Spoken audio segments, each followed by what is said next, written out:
Good evening, Dr. Stevens. I'm Stephen Dalton. I am a student in your IO psychology course this module.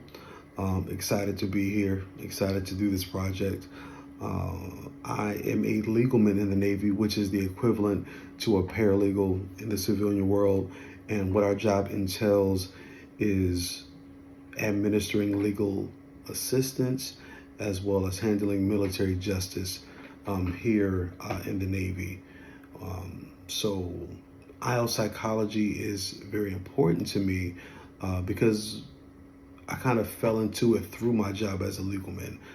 So, although we primarily handled military justice and legal assistance, there were other collateral duties I had to pick up just inherent to the job. So, for instance, if I am administratively separating someone from the Navy, they're going to need a financial counseling. So I had to pick up the Command Financial Specialist collateral duty in order to kind of streamline the process.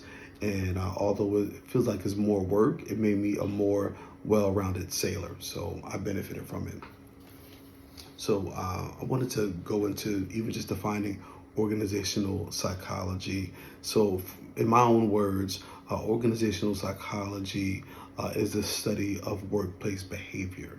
And not just stopping there. Once you study it, once you examine it and analyze it, okay, how do you make it better? So the conclusion of the matter is making the workplace better. Wherever you're studying, whatever you're analyzing, I'll be talking a lot about the Navy because that's where I work. But I see a lot in my job in legal. I don't necessarily work in the collateral duty for sexual assaults, but when they occur, it may come my way. If the offender is going to go to court martial, I'm going to have a hand in that. So I have to have a good handle on what the instruction looks like for sexual assault. If someone is abusing drugs or alcohol, it'll eventually come across my desk, although I don't directly deal with them when they're being screened and things of that nature, but I have to have a good handle on it. So for anyone that's going to study IELTS psychology, it just makes you well-rounded because you have to know how the engine works in order to fix it, and all the components in the engine in order to fix it. So again, I think that it's important. What we're studying is important, and the article that I came across to discuss an historical event was actually a study that was done in Nigeria that showed anxiety levels. And just want to make it, I don't want to read word for word, but I want to make sure I'm reading it right. So it studied the anxiety levels of first responders in Benin City, Nigeria. And it studied, or it measured the anxiety on levels on personal level, institutional level, natural level, and spiritual. So we as believers, we already knew, that spirituality is important, and not just religion, but relationship with God. And the outcome of this study was that spirituality was the highest recommendation for anxiety reduction therapy. That's what was used. So when I think about the relationship between religion and relationship with God, I always think about the beautiful gate and how the man was crippled at the gate, waiting for the angel to trouble the water. And if he's able to get in, he'll be healed. And that's kind of where religion has us. I need to follow this formula in order to get where I need to get. When Jesus merely asked him, do you want to be healed? Relationship with God will have you know who's talking to you. Jesus was talking to you, the one that could heal you. And it's like Jesus couldn't even waste time when the guy's response is like, well, I'm waiting for someone to put me in. It's like, man, I'm talking with you. Just take up your bed and walk. So I think it's important to have relationship with God because in the pandemic, we learned so much about ourselves, and kind of use the pandemic as a central theme to even transition into socialization. So socialization, the process at Liberty University, I think is actually a very good process, especially coming from a secular university, from my undergrad, because you are clearly given what is expected of you as a student. You're also shown that you are able to be free in your speech about your walk with Christ, and even prompted to cite the Bible. Something that could have been done at a secular university, but it's encouraged here. It's a part of the curriculum, which is an awesome thing. So for the students in the IO program, and I would say actually any program at Liberty University, I think that's something that is great.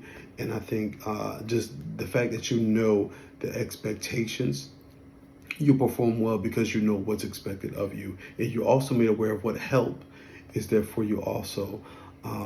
So this program, I do believe it is successful in socializing newcomers, and the whole thing of creating job embeddedness, I would say going forward, if we're using the tools wherever we go, we will create and foster environments where there's not such high turnover. So going back into the Navy, from the newcomers that are turning into insiders. So you have individuals that they become insiders, but they may have learned poor or unhealthy behaviors. And usually what happens to them when they learn unhealthy behaviors is that they don't stay in the Navy that long. They separate from the Navy prematurely due to misconduct. But those that do learn healthy behaviors, the result of that is that they stay in the Navy. They are advanced in pay grade, and they give back. And that's the main thing that I've learned as a senior enlisted leader, is that it's your job once you reach a certain level. It's no more, not that you don't get poured into, but you're pouring out and you are being the change that individuals need to see. So that goes into actually the next part again, about the reducing and the prevention of work-family conduct. So as a senior enlisted leader, it is our job to analyze and examine and make change. And the only way you can do that is if you create the avenues and remove the stigma from those avenues being utilized. So it's one thing to say that this program is here for you to use to get better, but if there's a stigma attached to it, oh, if I do this, I'm weak. If I do this, I'm not enough. Many individuals will not be encouraged or have the likelihood to use it. So in addition to creating those avenues, the way to remove the stigma is for senior leadership, whether enlisted or commissioned actually, to utilize those services themselves. Once they utilize those services themselves, and then be transparent enough to talk about how it affected them, that I believe, will then remove the stigma and allow not only their subordinates, but their peers that need it as well to utilize those avenues or services to get the help that they need. And I think we're seeing more of that. I'm definitely seeing that more in the Navy. We're seeing it more in the civilian world as well. But in order for it to work, it's going to have to be done by example from the top down, in my opinion. So transparency is key. And many individuals, I think in times past, many individuals did not want to be transparent about mental health per se, which is where a lot of these things stem from. But when they do become open to speaking about these things, then there'll be a change, there'll be a difference. And again, staying in the same vein of leadership, implementing change and things of that nature. So page 141 of our text kind of talks about some of those things. So you have the task-oriented behaviors, interpersonal downtime behaviors, destructive/hazardous behaviors. I deal with all of these in the military. So we have our jobs that we do. Again, I primarily handle legal assistance and military justice. So that kind of covers the whole task-oriented behaviors kind of thing. The interpersonal, dealing with other people. and I want to say these last three are kind of all intertwined, but just to, I guess, sort of divvy them up, the interpersonal one is so important. There are things that individuals do against each other in the military that can take away from the mission, which is actually the last point. So I'll save some of that for when we go there. But for the interpersonal transactions, like when I am writing a document and it has to go off to someone else, how I hand it off, when I hand it off in a timely fashion, like that's going to affect how efficient it will be. So if I'm going to set something up, I want to make an assessment that will measure that thing. When are we receiving documents? Are they timely in a timely fashion? Are they done accurately? I want to make an assessment program that will monitor that as well, which everything is electronic now, so it'd be easy to do that. The downtime behaviors, simply asking junior sailors or senior sailors, whoever the demographic is for that time, what they do, because what they do outside of work will definitely spill over into work. What they're not doing outside of work will spill into work. For instance, a requirement to be in the military, obviously, is to be physically fit. So if you're not working out, then it's going to directly affect you when it is time to do physical fitness tests, the assessment that we do. Sometimes once a year, sometimes twice a year. So if you're not doing what you need to do during those times of a physical fitness assessment, you won't be able to perform properly. Lastly, the destructive behaviors, and again, me working illegal, this comes hand in hand. So it could be the safety violations that's listed in our text. So that could be one way of looking at it. When those things happen, we launch safety investigations, whether something actually happened or even mishaps, because there's something that the command can learn from those mishaps or actual violations of safety if someone is hurt. Not to go into detail, but I've seen things of sabotage where individuals did not want to go underway or out to sea rather. So they did things to the ship. I won't go into detail with it, but they did things to the ship in order to preclude us from being able to do that. So the way that's tracked is through maintenance, a maintenance assessment that we have where we can see who was the last person to check this out, to check that out, or to handle this material, to be able to come to the conclusion of where this sabotage started.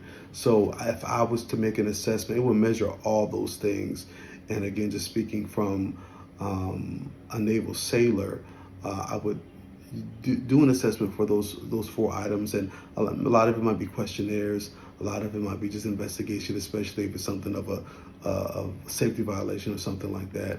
But that's the way that I would tackle that. So again, that's actually a good segue into our last portion where we're talking about the constraints, right? So page 179, it lists 5 of them out. And again, I'm going to just use my job in the Navy as the example for this. So all 5 of them, they all lead to less production. And unless I'm not understanding the question, and I'm going to go into detail with each one, but they all lead to less production. So production deviance, right? That's going to lead to less production, obviously. Sabotage. If you can't go out and do your mission, we're not producing what our job is, and this is when you're on the ship. Our job is to protect our nation and our assets. Theft, that leads to less production, because if you're stealing from another person, back to that interpersonal thing. If you are dealing with time theft, which I think is very common, but not so much talked about, and I'll come back to that because I want to get through this list. Withdrawing away from everyone, being isolated from everyone, that leads to less production. Someone has to go out to get you and bring you back in, and resources are used to do that. And then abuse towards others. Again, I kind of touched on that when I mentioned the sexual assaults rather that happen in the military, or even introducing other ones to alcohol or drug use of that nature. All of these things lead to less production, but in different ways. So the abuse is so layered. Just going back to that last one, if someone is sexually assaulted, there's something called expedited transfer, where either the victim is moved or the perpetrator is removed. So now there's a loss of personnel. And unfortunately, because there's already retention in the Navy, if those individuals, if they are moved, their spot is not filled up until their time is done. So if they had 2 more years left on the ship, that building is not going to open up until that 2 years expires. So now that work center has to pick up the slack. Again, less production. You're expected to produce the same way with less. So, yeah, it's pretty tough. The withdrawal, which is kind of connected to the abuse, because when things happen, people tend to withdraw. They tend to isolate, again, leading to less production.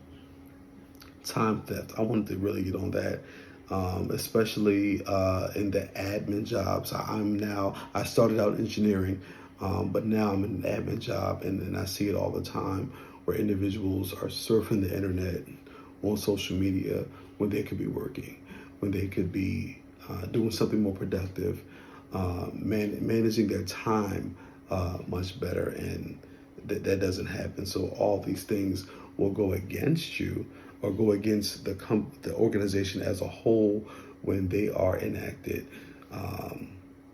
So again, I think that these constraints, which are the 5 that are listed out from our text, they all just lead to less production. They may affect the organization in a certain way, or in their unique ways, but at the end of the day, they're all intertwined, and they lead to less production. So I thank you for your time. I hope that I went through everything thoroughly and concisely, and I hope that you have a good night.